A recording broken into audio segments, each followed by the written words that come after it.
नमस्कार मित्रांनो, 10 नोव्हेंबर 2024 ला जी आपली शिक्षक पात्रता परीक्षा झाली, अर्थातच टीईटी 2024 झाली. तर या परीक्षेमध्ये पेपर 1 आणि पेपर 2 असे 2 पेपर होते आणि या 2 पेपरमध्ये मी ज्या विषयावरती आज तुम्हाला बोलणार आहे तो म्हणजे पेपर 2 मध्ये सोशल सायन्स, सामाजिक शास्त्र जो तुम्हाला 60 मार्कांना विचारलेला होता. तर त्याच्यामध्ये जेवढं काही पेपर 1, पेपर 2चं विश्लेषण झालं, त्या विश्लेषणामध्ये नेमके कोणते असे प्रश्न आहे ज्याच्यावरती आपण आक्षेप घेऊ शकतो किंवा त्या प्रश्नांची उत्तरं जी तर ती बदलू शकतात. या संदर्भात भरपूर साऱ्या मित्रांचे मेसेज आहे, सर त्याबद्दल आम्हाला क्लेरिफिकेशन द्या. या व्हिडिओच्या माध्यमातून तेच प्रयत्न आहे आपला. आणि मला ओव्हरऑल याच्यामध्ये जे कन्क्लुजन आहे त्या कन्क्लुजन मध्ये फक्त 2 प्रश्न आहे, ज्या 2 प्रश्नांवरती आपण ऑब्जेक्शन जे येतं ते घेऊ शकतो. आणि ते 2 प्रश्न कोणते, कोणत्या सेट मधले होते, कारण बऱ्याचशा विद्यार्थ्यांच्या त्या अडचणी आलेल्या आहे की ते सेट त्यांना माहित नव्हतं मराठी होता की हिंदी. मीडियम हिंदी घेतला असेल तर हिंदी मीडियमच्या सेटमध्ये चेक करायचे. विषयाचा सांकेतांक सुद्धा त्या ठिकाणी दिलेला आहे, त्याच्यामुळे आवर्जून व्यवस्थित पद्धतीने ते चेक करा. तर असे 2 मुद्दे आज आपल्याला डिस्कस करायचे की सामाजिक शास्त्र आणि परिसर अभ्यास पेपर 2 आणि 1 मध्ये नेमके कोणते असे प्रश्न आहे ज्याच्यावरती आक्षेप घेता येऊ शकतो, हा मुद्दा आपण आज डिस्कस करतोय. याच्यामध्ये पेपर 1 वरती मला कुठेही ऑब्जेक्शन दिसलं नाही. तुमच्यापैकी कोणाला कोणत्या वेगवेगळ्या सेटमध्ये काही आन्सर की वेगळे आले असेल तर ते माझ्यापर्यंत नक्की पोहोचवा, मी त्याचंही क्लेरिफिकेशन देण्याचा प्रयत्न करेल. परंतु जेवढं काही आता आपण बघतोय त्याच्यामध्ये सामाजिक शास्त्र सोशल सायन्स मध्ये 2 प्रश्न आहे. तर त्यावरती पहिला प्रश्न आपण बघतोय तो म्हणजे इथं दिलंय, जरा दिसत नसेल तर मी तुम्हाला प्रश्न वाचून दाखवतो. याच्यामध्ये मित्रांनो भारतातील सेवानिवृत्तीचे सरासरी वय, भारतातील सेवानिवृत्ती हा प्रश्न आलेला आहे. सेवानिवृत्तीचं सरासरी वय दिलेलं आहे 60 वर्ष आणि जपानमधील निवृत्तीचं सरासरी वय जे आहे तर ते किती, असा प्रश्न या ठिकाणी दिलेला आहे. आणि याच्यावरती जे काही उत्तर आलेलं आहे, उत्तर तालिकेनुसार जे माझ्या बघण्यात आलं, तुमच्याही आलं तर तुम्ही ते एकदा चेकआउट करा. तर त्यावरती प्रश्नाचं उत्तर त्यांनी पर्याय क्रमांक 3 दिला, म्हणजे 4 ऑप्शन याच्यामध्ये दिलेले आहे. पहिला ऑप्शन आहे 60, दुसरा ऑप्शन आहे 58, तिसरा ऑप्शन आहे 70 आणि चौथा ऑप्शन आहे 65. आता 4 ऑप्शन दिले आणि माझ्या माहितीस्तव त्यांनी उत्तर दिलेलं आहे पर्याय क्रमांक 3 70. पर्याय क्रमांक 3 70. काय, भारतातील सेवानिवृत्तीचे सरासरी वय वर्ष 60 आहे तर जपानमधील सेवानिवृत्तीचे वय वर्ष किती आहे, असा प्रश्न होता. हा प्रश्न कुठे होता तर विषयाचा सांकेतांक आहे 102. मराठी माध्यमातून ज्यांनी मराठी माध्यम सिलेक्ट केलं होतं त्यांच्यामध्ये हा तुम्हाला दिसून येईल. सोशल सायन्सचा पेपर आणि सेट डी होता. कोणता सेट होता? Set D. त्याच्यामध्ये 145 नंबरचा प्रश्न होता. कितवा नंबरचा प्रश्न? 145 नंबरचा प्रश्न. Set D paper 2 social science माध्यम मराठी. व्यवस्थित सांगतोय कारण इथं थोडीशी जमलिंग होऊ शकते. तर 60, 58, 70 आणि 65 त्यांच्या आन्सर कीनुसार त्यांनी 70 हे उत्तर दिलेलं आहे. ज्यांचं 70 आलंय त्यांनीच ऑब्जेक्शन घ्यायचंय, ज्यांचं नसेल 70 त्यांच्याबद्दल काय.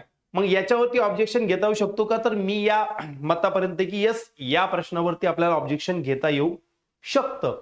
मग सर प्रूफ काय, तर बघा याच्यामध्ये जर तुम्ही गेले तर 12वीचं पुस्तक आहे भूगोलचं, पेज नंबर 15 दिलंय. किती? 12वीचं पुस्तक आहे भूगोलचं, भूगोलचं 12वीचं पुस्तक पेज नंबर 15 आणि याच्यामध्ये एक तक्ता दिलाय बघा, तक्ता क्रमांक 2.2 म्हणून. आता हा तक्ता वाचल्यानंतर या ठिकाणी तुम्हाला जपानचा संदर्भ येतो आणि दिलंय की सेवानिवृत्तीचे वय 70 पर्यंत वाढवण्याच्या विचारात आहे. स्टेटमेंट काय आहे? सेवानिवृत्तीचं वय 70 वयापर्यंत वाढवण्याच्या विचारात आहे. आणि इथं खाली मेन्शन केलंय, तुम्हाला मे बी दिसत असेल हे खाली, आर्थिक सर्वेक्षण 2018-19. 2018-19 चा जो खंड आहे त्याच्यामध्ये पृष्ठ क्रमांक 145 वरती त्यांनी दिलेला आहे असं त्यांचं म्हणणं आहे. खंड 1 मध्ये दिलेला आहे. म्हणजे हा सोर्स त्यांनी कुठून घेतला तर आर्थिक सर्वेक्षण 18-19 वरून घेतला. बरोबर आहे. मग आता हा सोर्स घेतल्यानंतर या ठिकाणी हे स्टेटमेंट आहे 70 पर्यंत. आपल्याला वाटू शकतं की सर उत्तर मग 70 बरोबर आहे, पण तुम्ही जर या ठिकाणी बघितलं तर इथं दिलंय भौगोलिक स्पष्टीकरण. तक्ता 2.2 मध्ये दाखवल्याप्रमाणे हे देश सेवानिवृत्तीच्या वयात वाढ करत आहे किंवा करण्याचा विचार करत आहे. झालाय का? नाही, विचार करत आहे. वृद्ध वयोगटातील लोकसंख्या वाढल्यामुळे सेवानिवृत्तीच्या वेतनाचा, निधी व अन्य तरतुदी आणि वैद्यकीय सुविधावरती दबाव पडत आहे. आता याच्यामध्ये स्पष्ट खाली दिलेलं आहे की जपानमधील आयुर्मान सुमारे 84 वर्षे तर तेथील सेवानिवृत्तीचे वय सध्या 60 वर्षे असून ते 70 पर्यंत वाढवण्याचा विचार सुरू आहे. काय दिलेले मेन्शन काय केलेलं आहे? सेवानिवृत्तीचं वय सद्यस्थितीला म्हणजे ज्यावेळेस हे पुस्तक बनतंय त्यावेळेस काय म्हटलं ते 60 वर्ष आहे आणि ते 70 पर्यंत वाढवण्याचा विचार केलेला आहे. मग आता सर याला ऑब्जेक्शन कसं घेता येऊ शकतं, तर बघा मुद्दा फक्त जपान पुरता असता तर ठीक होता, पण इथं जर तुम्ही खाली बघितलं तर यामध्ये भारताचा सुद्धा त्यांनी मुद्दा दिलेला आहे. काय आहे भारताचा? सेवानिवृत्तीचे वय सरासरी 60 वर्ष आहे भारताचे. भारताचं सेवानिवृत्तीचं वय किती दिलेलं आहे? सेवानिवृत्तीचे वय सरासरी 60 वर्ष आहे. भारत आस्थापनेनुसार 55 ते 65 असे बदलते प्रमाण आढळते. मग सध्या स्थितीला जर सेवानिवृत्तीचं वय 60 वर्ष भारताचं आहे, तर इथं पण हे पण मेन्शन केलंय की जपान मधलं सुद्धा सेवानिवृत्तीचं वय 60 वर्षच आहे, 70 पर्यंत वाढवण्याचा विचार आहे. मग सर वाढवण्याचा विचार तर मे बी पुस्तकामध्ये नंतर बदल झाला असेल असा प्रश्न येऊ शकतो, इथं अडचण येऊ शकते. हा संदर्भ तुम्ही देऊ शकता. तोही मुद्दा मी बघितला, तुम्हाला पुढच्या पेजवर दिसेल. हे जे पुस्तक बनलंय याची प्रथम आवृत्ती 2020 ची, म्हणजे आर्थिक सर्वेक्षण जे आहे ना, हे आर्थिक सर्वेक्षण 18-19 म्हणजे 20 मध्ये ते आलं. आणि इथं स्पष्ट दिलंय दुसरे पुनर्मुद्रण म्हणजे दुसऱ्यांदा ते बनवले गेले 2022 ला. मग जर मित्रांनो ते 2022 ला पुस्तक बनतंय, तेच पुस्तक आहे बरं का 12वीचं भूगोलचं, तर त्या ठिकाणी बदल हा अपेक्षित होता. त्याच्यामध्ये बदल दिलाय का पुस्तकामध्ये? बदल दिलाय का पुस्तकामध्ये? नाही. म्हणून मी या निष्कर्षापर्यंत पोहोचतोय. आता आपल्याला आक्षेप द्यायचा त्याच्यावरती ते क्लॅरिफिकेशन देतील ते आपल्याला माहिती नाही, परंतु या पुस्तकाचा संदर्भ आपण आक्षेप मध्ये नोंदवू शकतो की या ठिकाणी वय 60 वर्ष असून 70 पर्यंत वाढवण्याचा विचार आहे. तुम्ही उत्तर 70 दिलेलं आहे, ते उत्तर पर्याय क्रमांक 1 म्हणजे 60 यायला पाहिजे. ऍज पर टेक्स्ट बोर्ड इयत्ता 12वीच्या पुस्तकानुसार पहिला मुद्दा क्लिअर झाला असेल, समजलाय तुम्हाला? मी पुन्हा सांगतो की प्रश्न क्रमांक 145 Marathi medium social science paper 2 set D मध्ये हा जो प्रश्न आहे, या प्रश्नाचं उत्तर त्यांनी पर्याय क्रमांक 3 म्हणजे 70 दिलेला आहे, पण ते पर्याय क्रमांक 1 म्हणजे 60 यायला पाहिजे. कशानुसार? तर या उत्तरानुसार, या स्टेट बोर्डच्या 12वीच्या भूगोलच्या पेज नंबर 15 नुसार तुम्ही सुद्धा चेकआउट करू शकता आणि तुम्ही तिथं प्रूफ म्हणून हा मुद्दा जोडू शकता. मग इथं 60 वर्षापासून 70 पर्यंत वाढवण्याचा विचार आहे, पण विचार आहे. मग विचार येतो तो अंमलात आलाय का पुस्तकानुसार? तर नाही आला. 60 वर्ष पाहिजे होतं, कारण भारताचं पण 60 आहे. स्टेटमेंट तरी स्पष्ट दिलंय भारतातील सेवानिवृत्तीचे सरासरी वय 60 वर्ष आहे. तर मग जपान मधील किती असा प्रश्न आहे. मग इथं जर सेवानिवृत्तीचं वय 60 वर्ष भारताचं आहे, तर इथं पण जपानचं 60च आहे. उत्तर यायला पाहिजे पर्याय क्रमांक 1. डन? काही अडचण असेल तर नंतर कमेंट सेक्शन मध्ये मला मेन्शन करा. चला, आणि हे पुस्तक शेवटी कधी पुनर्मुद्रण झालं? तर 2022 ला पुन्हा तयार झालं, म्हणजे तो अपडेट झालेला नाही मुद्दा. म्हणजे पुस्तकानुसार आपण 60 उत्तरापर्यंत जायला पाहिजे. देन सेकंड आहे प्रश्न सेट सी आहे मराठीचा, म्हणजे इथं मीडियम मराठी आहे, पेपर 2 आहे सोशल सायन्सचा, क्वेश्चन नंबर 119. क्वेश्चन नंबर किती? 119. आणि 119 क्वेश्चन मध्ये नागरिकांना बेकायदेशीर अटक व स्थानबद्धता यापासून संरक्षण देणारा आदेश म्हणजे टिंब होय, असं यांनी मेन्शन केलेलं आहे. प्रश्न काय आहे?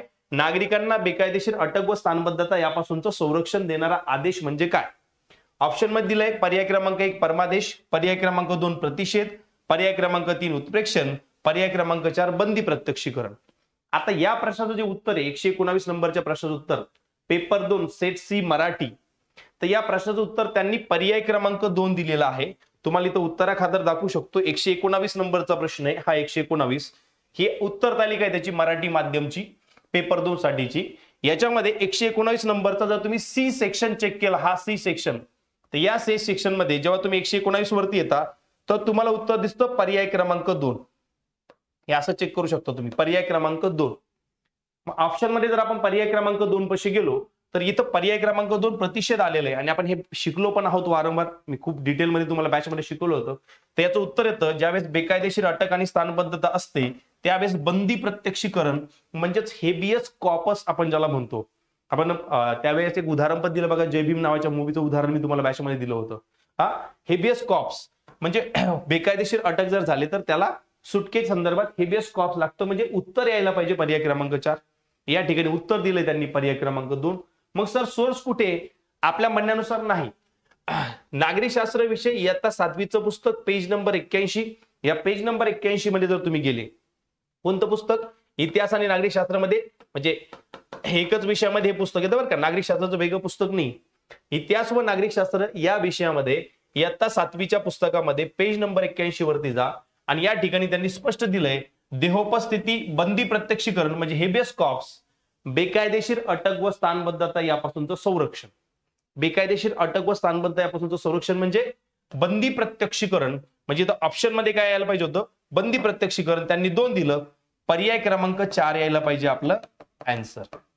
हे 2 प्रश्न आहे मित्रांनो. या 2 प्रश्नांवरती आक्षेप आपण घेऊ शकतो. आक्षेपाची शेवटची तारीख ही 16 तारीख आहे, 16 डिसेंबर. आजच्या घडीला जो व्हिडिओ मी बनवतो आहे तो बनवतोय 14 तारखेचा. म्हणजे तुम्हाला अजून 2 दिवस वेळ आहे. हा व्हिडिओ ज्यांचा पेपर झालाय त्या सर्वांपर्यंत पोहोचवण्याची जिम्मेदारी तुमची, कारण 16 नंतर मग आक्षेप घेता येणार नाही. अंतरिम तालिका ही जी तर आलेली आहे, अंतिम नाही आलेली आहे. अपडेट झाल्यानंतर तुम्हाला अंतिम तालिका जी तर ती भेटणार आहे. याच्या व्यतिरिक्त जर अजून काही तुमच्या प्रश्नांचे इश्यूज असतील तर तुम्ही मला कमेंट सेक्शन मध्ये टाका, पण विनाकारण आक्षेप घेऊ नका. त्याला काहीतरी रीतसर रिझन असेल तर त्या संदर्भातली माहिती मी तुमच्यापर्यंत नक्की पोस्ट करेल. तुर्तास एवढेच, थांबूया. धन्यवाद.